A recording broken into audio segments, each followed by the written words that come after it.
My obedient family as the hot, it don't happen. No, I know this man, John Enechie, we talk say those things wey happen from Lekki toll gate, say all of them are Photoshop. This man don't come outside though. He don't say report don't fall out.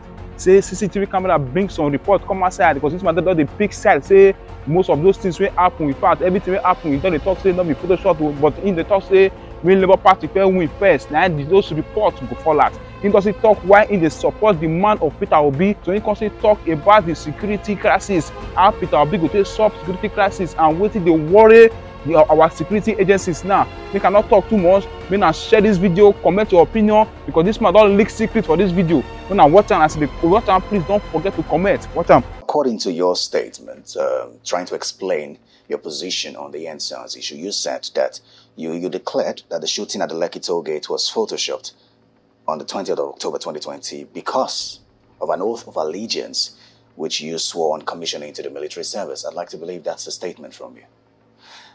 Now that you're out of service, is that the stand you still take? What I can say is that that press statement should suffice. Why? Because the way it is, for you to explain to anybody, it will require, like some of the tweeters say, look, we need Peace and Reconciliation Commission, and I say more effort to be put in. I will recommend, and definitely I will do that to the labor authorities, for them to revisit it if possible. Things must be brought out. And what are those things? Those cameras, that CCTV and all, possibly for them to see it. Now, the issue was that they started, it was a massacre. What is massacre? Plenty people. They now changed to killing. What is killing? They now changed to shooting. And when the panel was there, all those things, I wish they would have time to read the report to the panel and at the same time, be privileged to see. Because I was made to, I'm out of service now, but I was made to understand that there are footages. So, and then all of them, you see, it's something that was why I said I shared in your pains. At the time, you didn't know that there were footages? I didn't know that they were there. No, at the time, it was like, they said they damaged everything and all that. It was in the process that the Commission of Inquiry was on.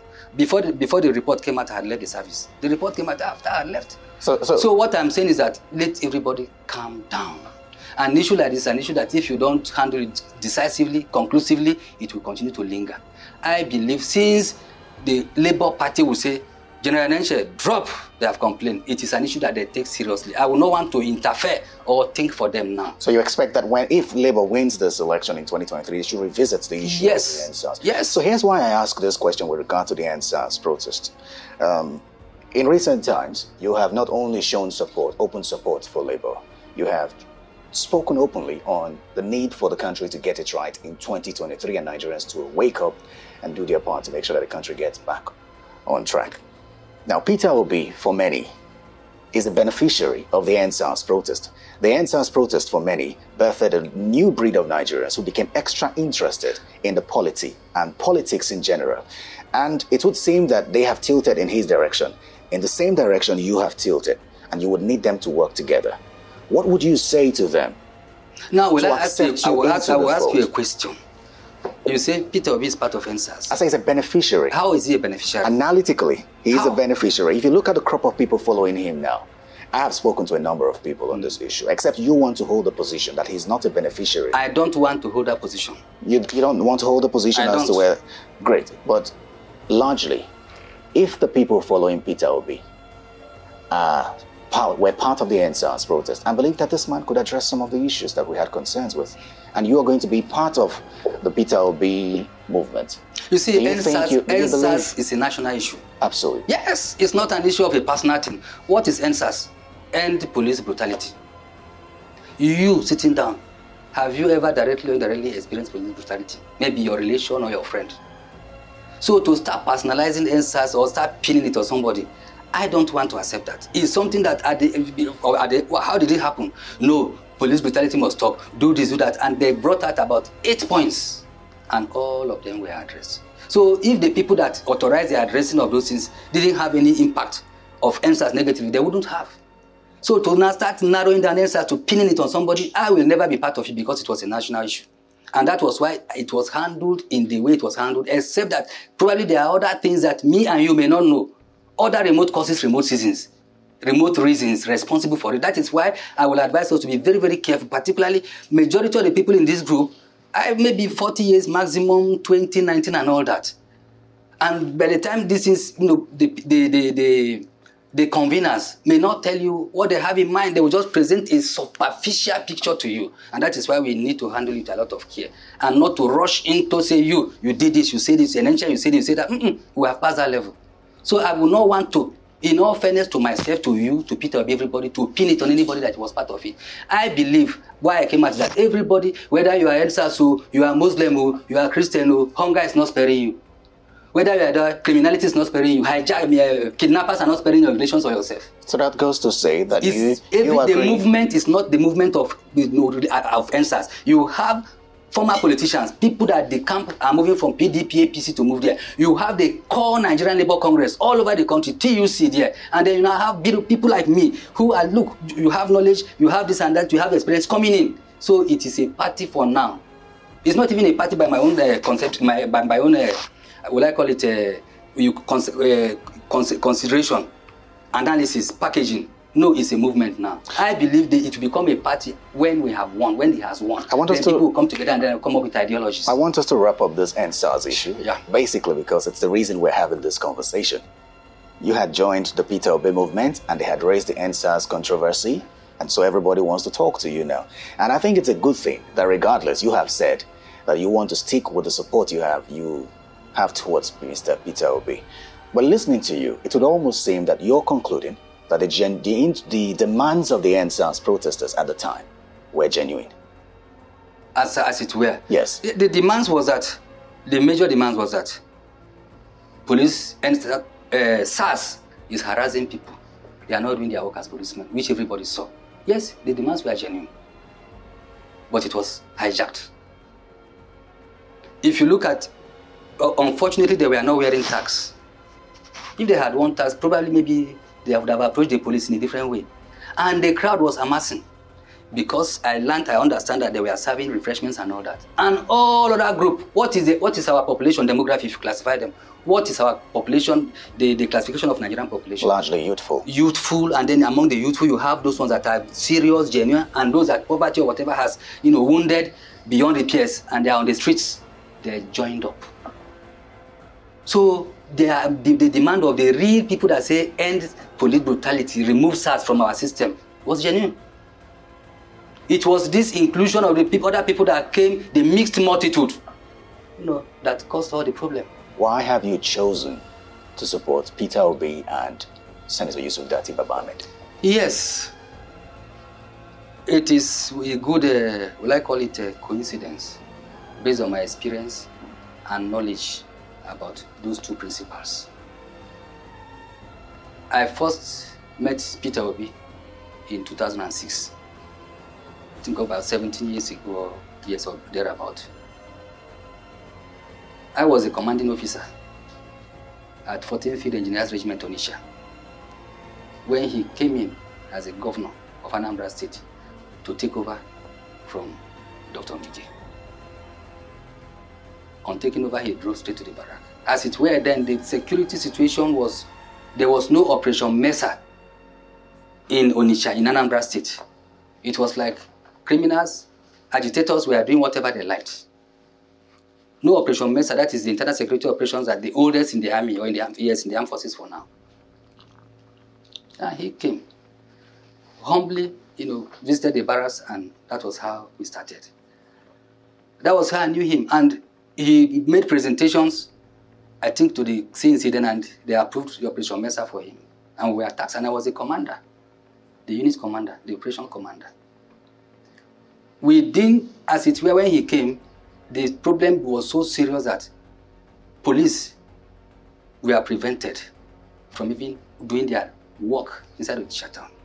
AIG Okiro was sent immediately. He came. Then John Haruna of blessed memory, they came.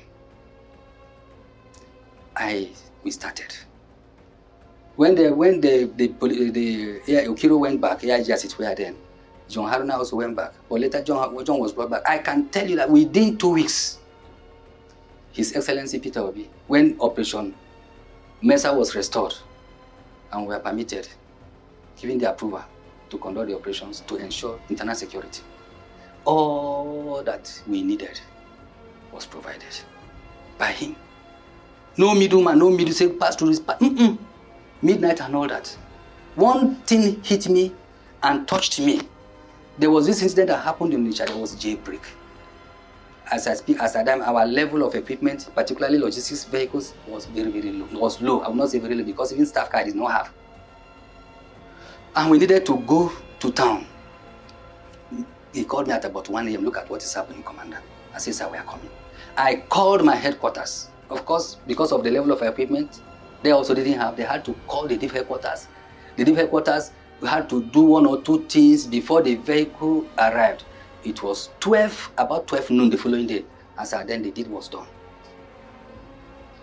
The prisoners had broken, done everything, done the damage. It pained him.